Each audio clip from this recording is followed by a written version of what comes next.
1,115 talampakan sa taas ng dagat. Doon tayo pupunta ngayon at pupunta tayo roon sakay ng tren. Kamusta at welcome sa Manitou Springs, Colorado. Ngayon, sasakay tayo sa Manitou and Pikes Peak Cog Railway. Mula sa paanan ng Pikes Peak hanggang sa tuktok nito, aakyat ng halos 8,000 talampakan sa daan. Hindi lang ito ordinaryong riles ng tren sa bundok. Mahigit 1 siglo nang dinadala ng linyang ito ang mga pasahero paakyat ng Pikes Peak gamit ang kakaibang sistema ng riles na partikular na dinisenyo para malampasan ang matitinding akyatan. Ngayon, sasakay tayo paakyat sa tuktok para makita kung gaano katarik at maranasan ang pagtayo sa ibabaw ng Pikes Peak. Tara, akyatin natin ang bundok.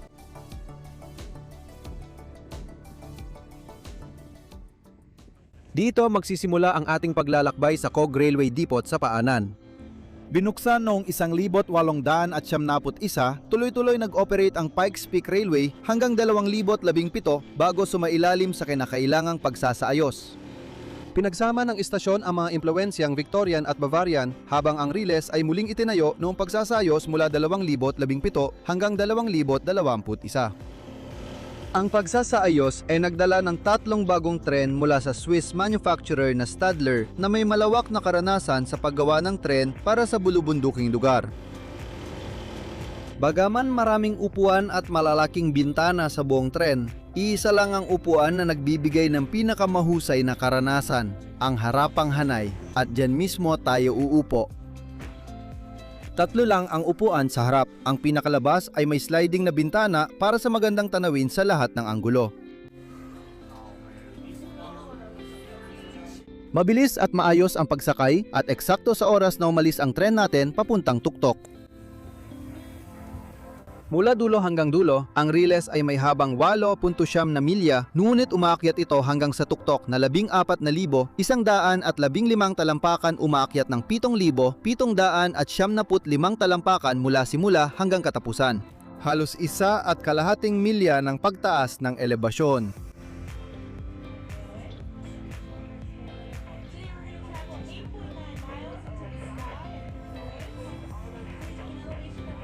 Ang mga unang milya sa ibabang bahagi ng ruta ay dumaraan sa Pite National Forest at katabi natin ang Roxton Creek sa unang 3 bahagi ng biyahe.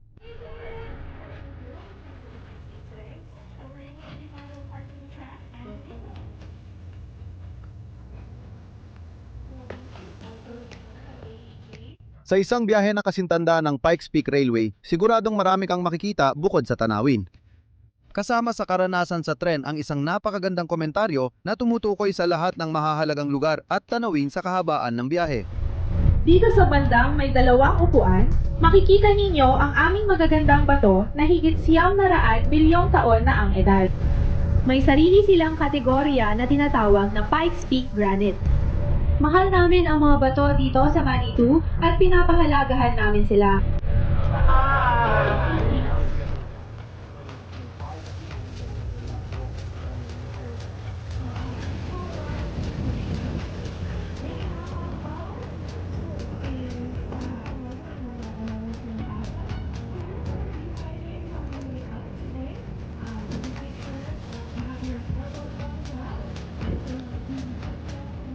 Dito, nagsisimulang maging interesante ang riles ng tren. Ang mga Cog Railway ay sadyang dinisenyo para kayanin ang mga ahong hindi kayang daanan ng mga karaniwang daang bakal. Ang pinakamatarik dito ay ang Son of a Gun Hill at hahayaan ko ang napakagaling nating gabay na si Ikea na magkwento tungkol dito. Ito ay may aman na 25%. Tinawag itong Son of a Gun Hill dahil noong nagpapatakbo sila ng steam engine paakyat ng bundok. Sobrang uling ang nilalagay ng konduktor at tagapagsiga sa pugon. Pagdating sa tuktok, sasabihin nila, Son of a Gun talaga. Kaya iyon ang naging pangalan. Alam ko na hindi ito mukhang matindi sa kamera, pero magtiwala ka sa akin. Grabe talaga ang mga burol na ito. Sa kaliwa ay ang Roxton Hydroelectric Plant, pinakamatandang hydroelectric plant sa kanluran ng Mississippi na nagsusupply ng kuryente sa mga 200 bahay sa Colorado Springs. Sa pagitan ng mga puno, lumilitaw ang ating destinasyon sa tuktok ng bundok sa unahan. Maaring nakikita na natin ito, pero may natitira pa tayong 100 talampakang aakyatin. Di madaling ipakita sa kamera ang tarik ng daan, pero itong diretsong paakyat sa gilid ng bundok ay nagbibigay ng magandang ideya kung gaano ito katarik. Ang diretsong bahaging ito na may habang 4,100 talampakan ay tumataas ng humigit kumulang 600 talampakan. Katumbas ito ng 8 degree pataas o kalahati ng pinakamatatarik na bahagi ng linya. At mukhang talagang nakakabaliw ito mula rito sa ibaba. Sakay tayo ngayon sa isa sa 3 bagong Stadler na tren ng Pikes Peak, pero nanatili rin ang 3 lumang 2 kotseng DMU noong isinagawa ang rekonstruksyon ng riles. Itong mga ito ay ginawa ng Swiss Locomotive and Machine Works noong 1963 at 1975.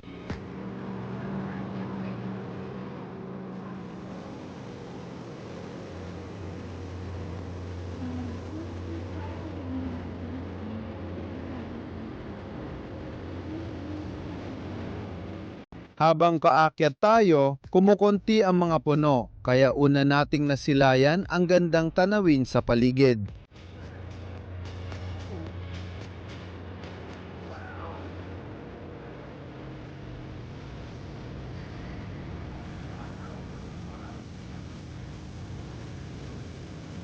Malayo na ang narating natin, sigurado ako. Kumikislap ang mga riles sa lamig at tila sumasakay tayo sa tren papuntang langit. Nakamamangha talaga ang tanawin. Sa halip na ikwento ko pa, mas maganda sigurong ipakita ko na lang sa'yo.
Sanay na ang mga hayop sa mga riles ng Pikes Peak.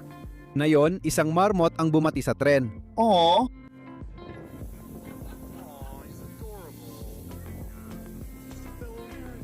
Kilala man ang Pikes Peak sa komunidad ng mga mahilig sa tren dahil sa tren nito, kilala rin ito sa komunidad ng mga mahilig sa kotse dahil sa Pikes Peak International Hill Climb, isang 12.42 milyang karera laban sa oras papunta sa tuktok. Pagkalipas ng halos 1 oras ng pag-akyat, lumitaw na ang tuktok at huminto ang tren namin sa rurok ng Pikes Peak. Meron tayong halos 1 oras para maglibot at mag-enjoy sa tanawin sa tuktok. Kasabay ng rekonstruksyon noong 2017, nagkaroon ng modernong atraksyon tulad ng bagong visitor center, sementadong kalsada at bagong istasyon ng tren. Pero ang totoong dahilan kung bakit pumupunta ang mga tao dito ay dahil sa tanawin. At grabe, napakaganda talaga ng mga ito.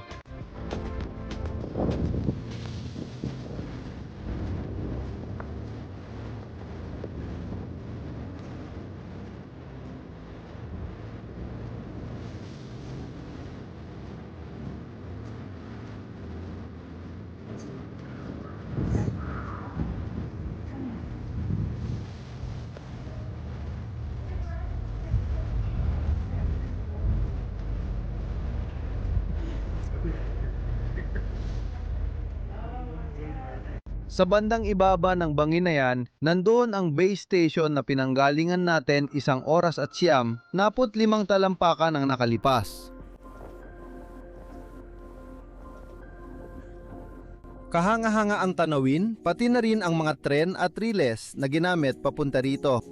Di tulad ng karaniwang tren na umaasa sa friction ng bakal na gulong sa riles, ang Cog Railway ay gumagamit ng gulong na may ngipin na tumutugma sa rack sa riles. Malaking bagay yon sa bundok gaya ng Pikes Peak.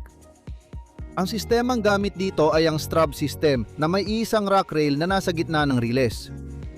Direktang kumakapit ang cogwheel ng tren sa mga ngipin, kaya nitong akyatin ng matarik na ahon na di kaya ng karaniwang adhesion railway. Makikita mo talaga ang mga ito sa ilalim ng bagwan ng pasahero. Hindi gamit ang mga cog na ito sa pagpapaandar, kundi sa pagpreno. Magandang halimbawa ito kung paano kumakapit ang tren sa riles. Kailangan ding iakma ang mga switch para sa rack, kaya mas komplikado ang mga ito kaysa sa mga switch sa karaniwang linya ng tren. Isipin mo ang sistema na parang malaking hagdan. Parang hagdan ang ngipin sa rack at umakyat ang tren natin dito papunta sa tuktok. Isa sa benepisyo ng tuktok ay makita ang lagay ng panahon sa malalayong lugar. Habang may kalat-kalat na mga ulap sa buong pag-akyat, paparating na ang ulan at ang pagbagsak ng ulan ay bumabalot ng makapal na lambong sa mga burol sa kabila. Katulad ng sabi, anumang umakyat ay bababa rin. Kaya pagkatapos ng 1 oras, bumalik kami sa sasakyan para bumaba ng bundok.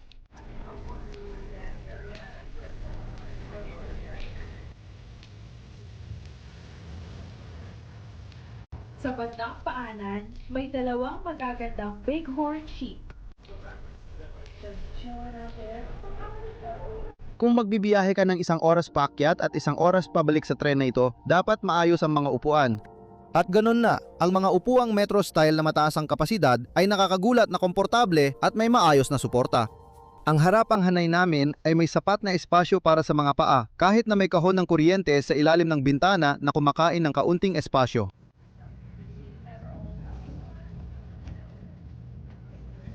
Ang pangunahing bantahe dito sa itaas ay ang mga bintana. Kasama ng tanawing nakaharap sa unahan, meron kaming sliding na bintana sa gilid na nagbibigay sa amin ng magandang tanawin ng paligid nang hindi na kailangang tumayo. Wala nang masyadong iba pa sa loob, walang banyo, basurahan o kahit ibang mga pasilidad. Sa ganitong ganda ng tanawin, tingin ko hindi na mag-aalala ang karamihan.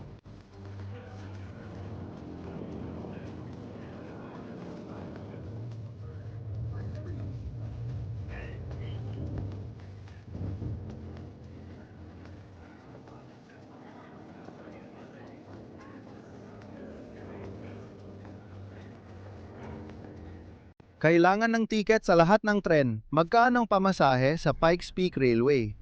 Round trip at may reserbang upuan lahat ng tiket sa Pikes Peak Railway. Ang round trip na tiket para sa mga adulto ay nagsisimula sa $66 habang ang upuan sa harap na may tanawing parang sa engineer na tinatamasa namin ay nakakahalaga ng $67. Ang tiket ng bata ay nagsisimula sa $60. Malaki ito, lalo na kung pwede ka namang magmaneho paakyat mag-isa. Ang pribadong sasakyan ay nagbibigay ng mas maraming oras para huminto habang nasa daan at magtagal sa tuktok ayon sa gusto mo. Iba ang karanasan na ibinibigay ng tren. Pwede kang umupo, mag-relax, makinig sa paliwanag at hayaang iba ang magmaneho habang tanawang bundok. Ang pangunahing problema ng tren ay ang limitadong oras sa tuktok. Dahil halos 1 oras lang ang meron ka sa tuktok, kailangan mong piliin ng mabuti kung ano ang gusto mong makita at gawin. Sulit ba ang tren? Kung nais mong mag-explore ng Pikes Peak sa sarili mong bilis, mas irerekomenda ko ang pagmamaneho. Kung gusto mong maranasan ang makasaysayang tren na umaakyat ng halos 8,000 talampakan hanggang tuktok, irerekomenda ko ang tren. Binalot na kami ng tree line at unti-unti na kaming bumalik sa estasyon sa paanan ng bundok. Matapos ang kamangha-manghang balikan, nabiyahe papunta sa tuktok, natapos na ang aming paglalakbay sa Pikes Peak Railway. Iba ang saya ng maranasan ang bundok na ito mula sa tren.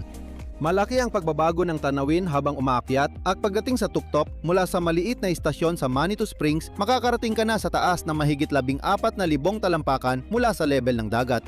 Para sa akin, yun ang dahilan kaya sulit ang biyahe sa COG Railway.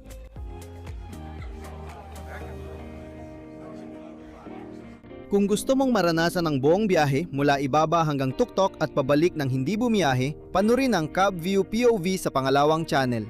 Nasa taas na kanan o sa description sa ibaba ang mga link.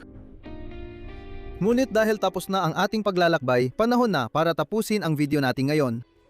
Kung bago ka lang dito, lubos kong ma-appreciate kung i-click mo ang subscribe button sa ibaba. Libre lang ito at malaking tulong para masuportahan ang channel.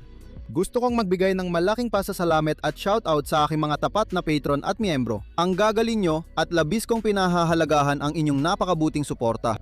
Kung gusto mong mapasama ang pangalan mo sa video o suportahan ang channel sa iba't ibang paraan, bisitahin lang ang mga link sa ibaba ng description. Pero sa ngayon, yun lang muna para sa araw na ito. Salamat sa pagsakay kasama ko at magkita tayo sa susunod.